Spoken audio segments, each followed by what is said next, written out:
ছোলার ডাল দিয়ে পাঁচমিশালি সবজি একটি স্বাস্থ্যকর ও সুস্বাদু বাঙালি নিরামিষ পদ, যা রুটি বা ভাতের সাথে দারুণ জমে যাবে। এইভাবে একবার সবজি রান্না করে দেখুন, একদম মুখে লেগে থাকবে। এটি গরম গরম ভাতের সাথে আর রুটির সাথে খেতে দারুণ লাগে। তাহলে আর বকবক না করে রেসিপিতে চলে যাওয়া যাক। ভিডিওটি না টেনে সম্পূর্ণ ভিডিওটি দেখতে থাকুন। এখানে আমার প্রথমেই লাগবে ছোলার ডাল। ছোলার ডালটাকে খুব ভালোভাবে ধুয়ে পরিষ্কার করে নিয়েছি। এরপর একটা প্রেসার কুকারের মধ্যে ছোলার ডালগুলোকে দিয়ে দিলাম। এখন পরিমাণ মতো কিছুটা জল দিয়ে দিতে হবে। এরপর 2টা সিটি দিতে হবে। ডালটা কিন্তু খুব বেশি সেদ্ধ করা যাবে না, মাত্র 2টা সিটি দিয়েই কিন্তু নামিয়ে নিতে হবে।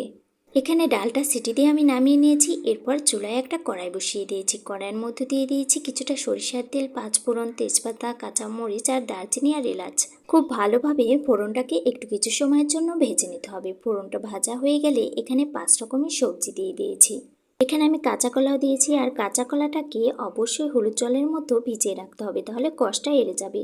এরপর পরিমাণ মতো কিছুটা হলুদ গুঁড়ো আর পরিমাণ মতো কিছুটা লবণ দিয়ে দিলাম। এখন সবজিগুলোকে খুব ভালোভাবে কিন্তু ভেজে নিতে হবে। সবজিটা কিন্তু যত ভালো ভাজা হবে, তরকারির টেস্টটা কিন্তু তত ভালো হবে।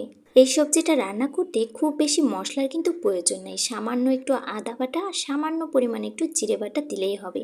আর ওই যে ছোলার ডালটাকে সেদ্ধ করে রেখেছিলাম 2টা সিটি দিয়ে, ওই ছোলার ডালগুলো এখন এই সবজির মধ্যে দিয়ে দিলাম। ছোলার ডালটা দিয়ে আবারও কিছু সময়ের জন্য সবজিগুলোকে একটু ভেজে নিতে হবে।